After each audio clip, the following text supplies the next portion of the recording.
नया महीना शुरू हो चुका है और जून अपने साथ कई बड़े बदलाव लेकर आया है, जिसका सीधा असर आपकी जेब, आपकी यात्रा, आपके बैंकिंग लेन देन और यहाँ तक कि आपकी कार खरीदने की योजना पर भी पड़ने वाला है। तो आइए जानते हैं कि 1 जून से क्या बदलेगा और आपको किन बातों का ध्यान रखना होगा। नमस्कार, मैं प्रिया श्रीवास्तव और आप देख रहे हैं न्यूज़ 18। आज से एलपीजी सिलेंडर की कीमत से लेकर मारुति की कारों तक के रेट तो बदल ही जाएंगे, साथ ही UPI payment, ATM transaction fees, solar panel से जुड़े नियम और पैन कार्ड रूल्स में भी कुछ बदलाव हुए हैं। सबसे पहले बात एलपीजी सिलेंडर की। जून की शुरुआत आम लोगों के लिए महंगाई की एक और खबर लेकर आई है। ऑयल मार्केटिंग कंपनीज ने कमर्शियल गैस सिलेंडर के दाम में 42 रुपये तक की बढ़ोतरी की है। वहीं 5 किलो वाले फ्री ट्रेड एलपीजी सिलेंडर की कीमत भी 11,000 रुपये बढ़ गई है। हालांकि राहत की बात यह है कि घरेलू उपयोग में आने वाले 14.2 किलो वाले एलपीजी सिलेंडर के दाम में फिलहाल कोई बदलाव नहीं हुआ है। अब बात डिजिटल पेमेंट की। यूपीआई को और सुरक्षित बनाने के लिए नया सिस्टम लागू किया जा रहा है। अब जब आप किसी को पैसा भेजेंगे तो मोबाइल नंबर, क्यूआर कोड या निकनेम की जगह सीधे बैंक में रजिस्टर्ड वास्तविक नाम दिखाई देगा। इसका मकसद फर्जीवाड़े और गलत खाते में पैसे जाने की घटनाओं को रोकना है। वहीं अगर आप नई कार खरीदने की सोच रहे हैं तो आपको अब ज़्यादा कीमत चुकानी पड़ सकती है।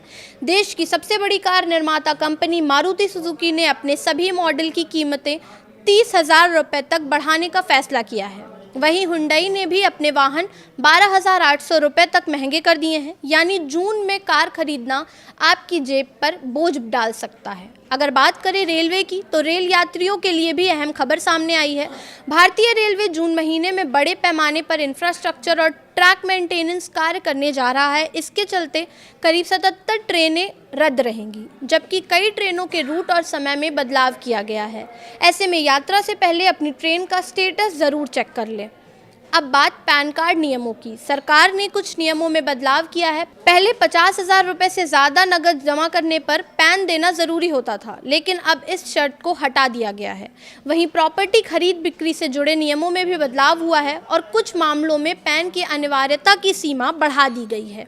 हालांकि बड़े वित्तीय लेन देन पर निगरानी पहले की तरह जारी रहेगी।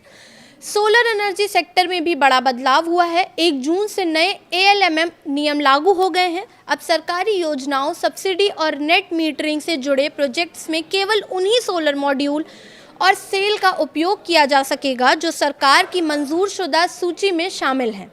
इसका उद्देश्य गुणवत्ता और घरेलू उत्पादन को बढ़ावा देना है। और आखिर में बात बैंकिंग सेक्टर की।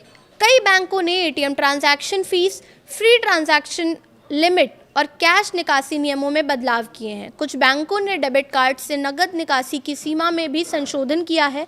ऐसे में बैंकिंग सेवाओं का उपयोग करने से पहले अपने बैंक के नए नियमों की जानकारी ज़रूर लें।